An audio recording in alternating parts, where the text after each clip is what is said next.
Hello welcome back to my channel. ഇന്ന് നമുക്ക് വളരെ കുറഞ്ഞ സമയം കൊണ്ട് തന്നെ ഒരു അടിപൊളി ടേസ്റ്റിൽ ഒരു സൂപ്പർ ബീഫ് അച്ചാർ ഉണ്ടാക്കാം. അപ്പോൾ നിങ്ങൾക്ക് എൻ്റെ വീഡിയോ ഇഷ്ടമാവുകയാണെങ്കിൽ ലൈക്ക് ചെയ്യണം, ഷെയർ ചെയ്യണം, സബ്സ്ക്രൈബ് ചെയ്യണം. നമ്മൾ കടയിൽ പോയിട്ട് കുറച്ച് ബീഫ് വാങ്ങിച്ചു കൊണ്ട് വെച്ചിട്ടുണ്ട്. നമുക്ക് ഉണക്കിറച്ചിക്കും ഇടിയിറച്ചിക്കൊക്കെ ഓർഡർ ഉണ്ടായിരുന്നുകൊണ്ട് കുറച്ച് കൂടുതൽ വാങ്ങിയിട്ടുണ്ട്. അതിൻ്റെ അകത്ത് നല്ല കഷ്ണങ്ങളെടുത്ത് നെയ്യെല്ലാം മാറ്റിയിട്ട് നമ്മളത് ഞുറുക്കി ചെറിയ കഷ്ണങ്ങളാക്കി ഇച്ചിരി ഉപ്പും വെള്ളം ഒഴിച്ച് കുക്കറിലിട്ട് വേവിച്ച് വെച്ചേക്കുക കേട്ടോ. പകുതി വേവിച്ചാൽ മതിയേ. അതിന് ശേഷം നമ്മൾ ചെറിയ നോൺ സ്റ്റിക്കിൻ്റെ ചട്ടി എടുത്ത് അടുപ്പിൽ വെച്ചിട്ടുണ്ട്.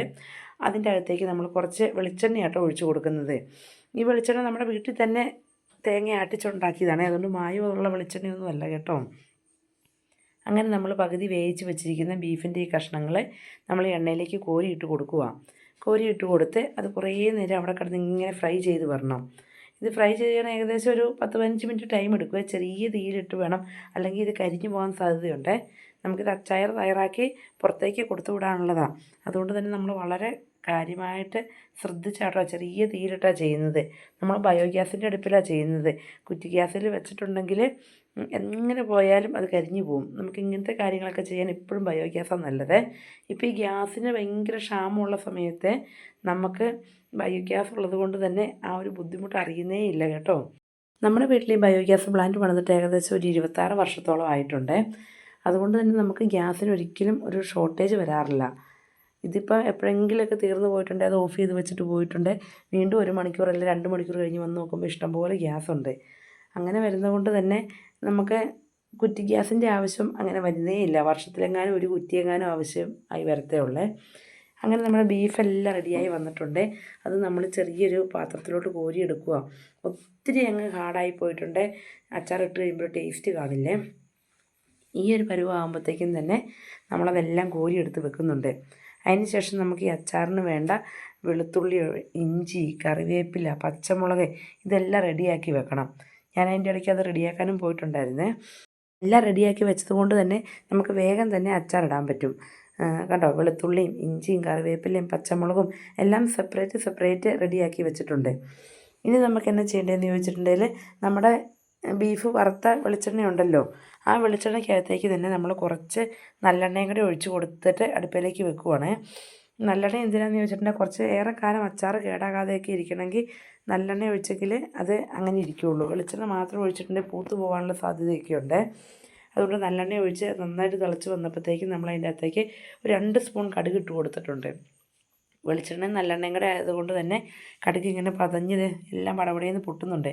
കടുക് പൊട്ടി കഴിഞ്ഞപ്പോൾ തന്നെ നമ്മൾ അതിൻ്റെ അകത്തേക്ക് വെളുത്തുള്ളി ആദ്യം ഇട്ട് കൊടുക്കുന്നത്.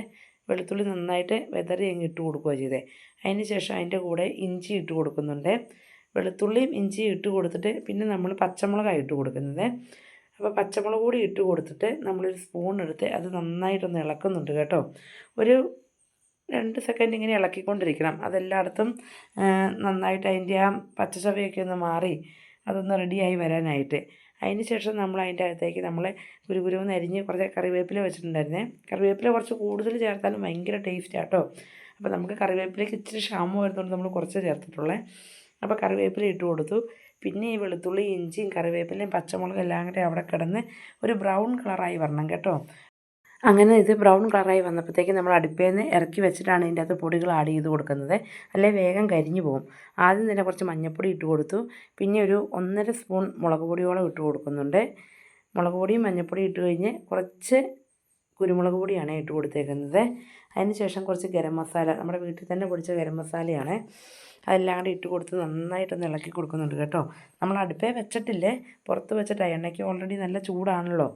അങ്ങനെ നമ്മുടെ പൊടികളെല്ലാം ഇട്ട് കൊടുത്തിട്ട്, അപ്പോൾ നമ്മൾ ഉലുവാപ്പൊടി ഇടാൻ മറന്നായിരുന്നു. ഇപ്പോഴായിട്ട് ഇച്ചിരി ഉലുവാപ്പൊടിയും കൂടി ഇട്ട് കൊടുത്തിട്ടുണ്ട്. അങ്ങനെ പിന്നെ കായപ്പൊടിയാണ് ഇട്ട് കൊടുക്കുന്നത്. ഉലുവാപ്പൊടിയും കായപ്പൊടിയും മുളക് പൊടി, കുരുമുളക് പൊടി, ഗരം മസാല, മഞ്ഞൾപ്പൊടി എല്ലാം ഇട്ട് നന്നായിട്ട് ഒന്ന് ഇളക്കിയിട്ട് നമ്മൾ അടുപ്പിലേക്ക് എടുത്ത് വെക്കുക. എന്നിട്ട് അതിൻ്റെ ആ പച്ചച്ചവ അങ്ങ് മാറി വരുമ്പോൾ തന്നെ കുറച്ച് വിനാഗിരിയും കൂടി ഒഴിച്ച് കൊടുക്കുന്നുണ്ട്. വിനാഗിരി ഒഴിച്ച് കൊടുത്തിട്ട് അത് നന്നായിട്ടൊന്ന് തിളച്ച് വരണം. അപ്പോൾ നമ്മൾ സ്പൂൺ കൊണ്ട് നന്നായിട്ട് ഇളക്കി കൊടുക്കണം. അപ്പോൾ ഇതിനാവശ്യമുള്ള കുറച്ച് ഉപ്പ് ചേർത്ത് കൊടുക്കും. ബീഫിന് ഓൾറെഡി നമ്മൾ ഉപ്പിട്ടായിരുന്നല്ലോ വേവിച്ചിരുന്നത്. അതിന് ശേഷം നന്നായിട്ട് തിളച്ച് വന്നു കഴിയുമ്പോൾ നമ്മൾ ആ വറുത്ത് വെച്ചിരിക്കുന്ന ബീഫ് അതിലോട്ട് ഇട്ട് കൊടുത്ത് ഇളക്കുക. നന്നായിട്ട് ഇളക്കി അതിൻ്റെ സൈഡ് മൂലയെല്ലാം ആ ഗ്രേവി പോലെ നമ്മൾ ഉണ്ടാക്കിയേക്കുന്ന അച്ചാറിൻ്റെ അത് പിടിപ്പിച്ച് വെക്കണം. നന്നായിട്ട് ഇളക്കി പിടിപ്പിച്ച് കഴിയുമ്പോൾ തന്നെ നോക്കി നല്ലൊരു മണമൊക്കെ വരുന്നുണ്ട് കേട്ടോ. സൈഡ് മൂലയെല്ലാം ചേർത്ത് നന്നായിട്ട് ഇളക്കി പയ്യെ തിള വരുമ്പോഴത്തേക്കും നമ്മൾ സ്റ്റൗ ഓഫ് ചെയ്ത് വെക്കണം. എന്നിട്ട് അച്ചാർ തണുക്കാനായിട്ട് വെക്കണം. അങ്ങനെ നമ്മുടെ അച്ചാർ ഒരു അരമണിക്കൂർ കഴിഞ്ഞപ്പോഴത്തേക്കും നന്നായിട്ട് തണുത്തിട്ടുണ്ട്. കാണാൻ തന്നെ നല്ല ഭംഗിയായിട്ട് വന്നിട്ടുണ്ട്. അപ്പോൾ ഇത് കഴിക്കാനും ഭയങ്കര ടേസ്റ്റാണ് കേട്ടോ. എല്ലാവരും ഇങ്ങനെയൊന്ന് ട്രൈ ചെയ്ത് നോക്കണം. അപ്പോൾ അടുത്തൊരു വീഡിയോ ആയിട്ട് നമുക്ക് വീണ്ടും കാണാം.